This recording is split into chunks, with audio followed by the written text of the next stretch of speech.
So, before I begin here, and welcome to Nothing Nothing, before I continue onward, this video was previously filmed last year at some point, and I've only just found it now. I don't know why I've forgotten to film it. Release it. Oh boy.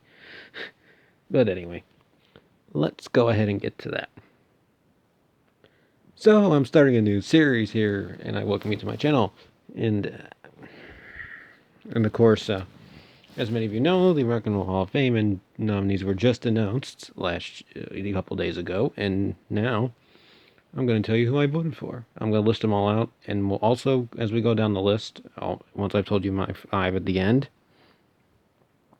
I will go over and say about the other options and see if, hey, maybe is there a shot for them eventually somewhere down the line, or no, or is there an option, another way in, perhaps, to the Rock and Roll Hall of Fame?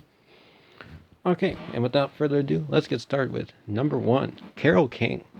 She was previously nominated in 1990, if I remember correctly, or 1989, whatever, somewhere around then. And in fact, I have one of her albums, so let me put it on display here for you. I really can't see it right now, but that is Tapestry. She has been around for a very long time. She officially started her music career in the 1960s, working in the Brill Building and associated buildings around it. Actually, it wasn't just the Brill Building. And she wrote hits like The Locomotion and Will You Still Love Me Tomorrow while she was there with her then husband, Geoffrey King. And one of her albums in 1980 was called Pearls, Songs of... it was Geffen and King, sorry. So Geffen and King. And then she was convinced by James Taylor and a few others of her time to go on her own. And so she did. She released one album before this called Music. It did okay at the time, but it wasn't became a huge success like we know it would know, like Tapestry here as we do today. But in 1971, so that means this album is 50 years old this year, that she released Tapestry, and it's became one of the best-selling albums in history, especially in the year 1971 and 72 alone. And she continued on all the way through the 80s, 90s, and even into the early 2000s. And she still writes songs occasionally. In fact, she had a single a couple of years ago, which was a rewrite of one of her previous songs, but it was topical, and she updated it. Then next up we have Tina Turner. Has she been previously nominated? On her own? No. But under her duet, Ike and Tina Turner, she was nominated and got into the Rock and Roll Hall of Fame. I really don't think I need to make a case for one of the voices of rock and roll, but hey, I'll make the case. If we don't include Ike and Tina Turner, which I'm going to not because it doesn't really count here, Tina Turner's career was starting on a very sour note. Let's just say it that way. It was thought that she was not going to do very well post Ike and Tina Turner. And then in 1982, 82 or 83, my memory serves me, it is a little off today, she released What's Love Got to Do with It as a single. And when it hit number 1 in that same year, she became the first person over 40 to release a hit number 1 single on Billboard Hot 100. And ever since, her career has pretty much held up, although she's pretty much retired now. And many of you may know that she also did the Bond theme to GoldenEye in 1995. And then next up we have Dionne Warwick. She was a longtime singer, or she still is a longtime singer. She started way back in the 1960s. And she had several hits throughout the 60s, 70s, and 80s, including a quartet duet, I guess you can call it, with What's Something About Friends. It's been a while. Involved Elton John and 2 others. I believe, yeah. Okay, and then we get to Fela Kuti. Now, Fela Kuti, I don't know much about, but I do know he's supposedly the pioneer of Afrobeat, and we'll discuss this in a moment about where I think he could fit. And then next we have Rage Against the Machine from the '90s, rockish rock band. They're all right. We'll come back to them. New York Dolls, a glam band from the '70s. One of the earliest bands, actually, that are kind of missing from the Rock Hall. As it's well known that the Rock Hall is often missing founders of the development of some forms of rock, and this is a perfect example of it. But we'll come back. Kate Bush. Kate Bush is a British rock star. She released a few singles here where I live in the United States. However, her success was mainly European due to the fact that she would not travel here, and I do not think that she's a very easy push to get into the Rock and Roll Hall of Fame. But we'll come back to it. We'll come back when I say what other options do I got. And then next up we have the Foo Fighters. In their first go around, they are coming in as a first timer, and if they were to get in, David Grohl would be in for a second or third time into the Rock and Roll Hall of Fame, as he was in under Nirvana. I would argue that the success of their career probably is worth it alone, but we will address it in a second here. And then we come to LL Cool J, rapper. I mean, of course, everyone's going to make the argument about rap shouldn't be in the Rock and Roll Hall of Fame, but it's already there, so we'll just have to move on and accept it. Well-respected artist, several Billboard hits, and he even has a Kennedy Center honor. So I would say he has a pretty strong case. But we'll continue on. And then we have the Go-Go's, a '80s new girl pop band. They had several hits. We Got the Beat, Vacation, for example.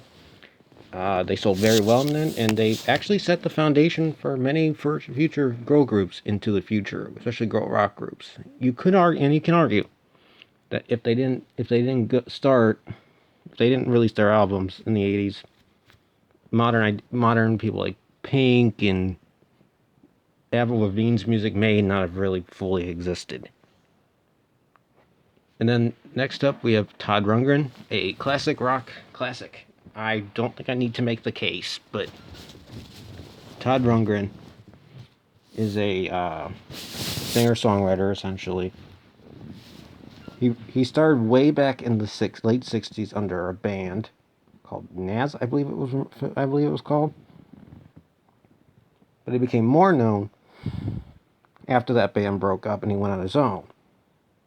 His album in 1972, Something Anything, contained his first hit, Hello, It's Me, which hit the charts. But outside of his music career, and the singles also include I Wanna Bang on the Drum All Day. But it also continues, and he found his niche also outside of music recording himself by being the producer of several albums, including We're an American Band, Skylarkin, and Meatloaf's classic, Bat Out of Hell. His band also played on that album as well, Utopia. And then we have Mary J. Blige. I think most people know who Mary J. Blige is at this point, so I'm not going to address it too long, but excuse me. But Mary J. Blige is a R&B singer, rapper, mix. We'll come back to her. Devo is a new wave group from the late '70s and early '80s. They're mostly known for a song called Whip It. They've been on the ballot several times already up to this point, so they are looking to try to get in this time, and I don't know. We'll come back to it and we'll address it. And then last up, we have Iron Maiden. As I've previously stated the the New York Dolls, the Rock and Roll Hall of Fame has an issue with not having the founders of genres, certain forms of metal and rock genres. And Iron Maiden, I think, would be a perfect fit for this. So let's announce my top 5, and then we'll go over the rest. What they'll do if they can't make it in on the ballot. So I voted for Carole King, Tina Turner, the LL Cool J, the Go-Go's, and Todd Rundgren. Also on the ballot was Jay-Z. He's been nominated as a performer,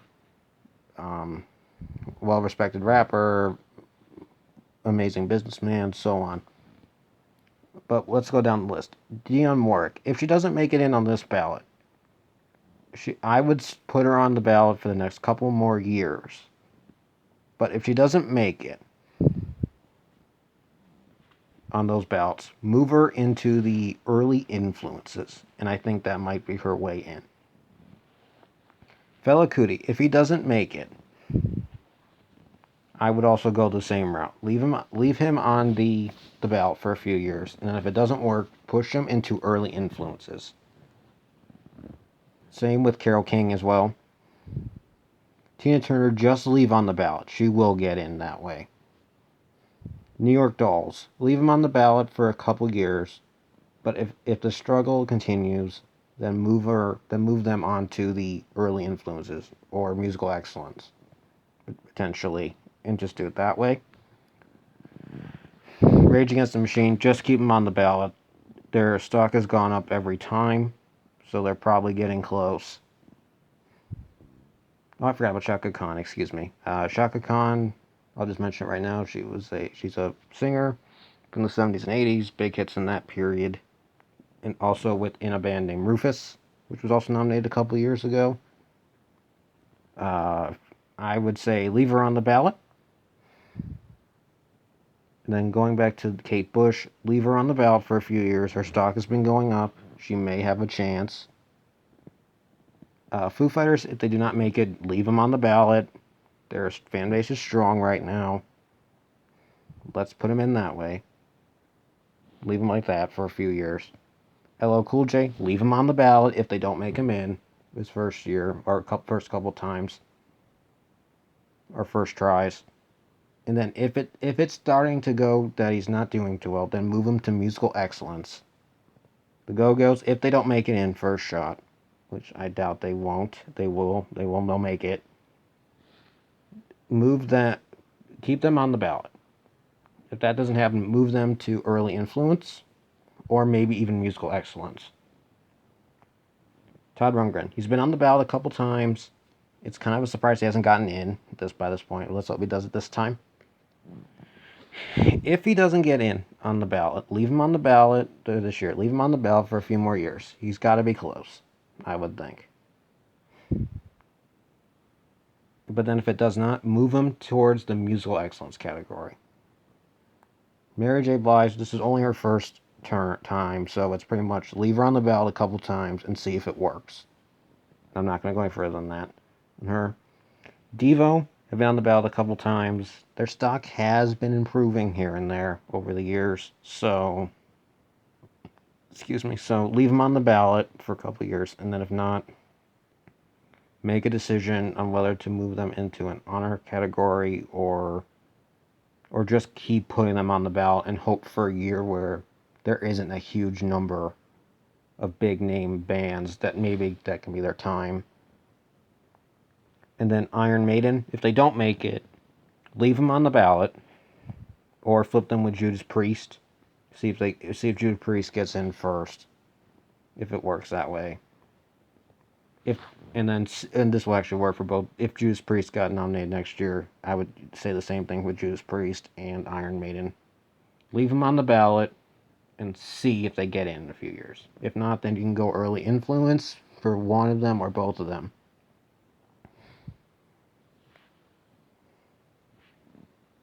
And then this segment was filmed a little later after the announcement. So we now know who's getting in. Carole King, Tina Turner, Foo Fighters, LL Cool J, The Go-Go's, Todd Rundgren, and Jay-Z. But they also announced their others, and I'll get to them real quick. First, as an early influence, as our early influences, we have Charlie Patton, a blues singer, and Gil Scott-Heron, early rap guy. And then we have musical excellence nominees. We have Randy Rhoads,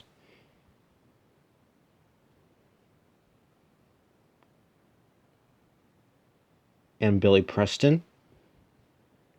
And then for Art Emigan Award, we have Clarence Avant.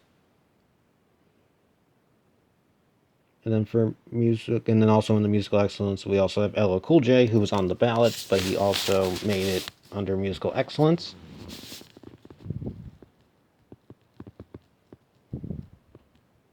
And yeah, with that was the class and my votes for 2021 for the Rock and Roll Hall of Fame.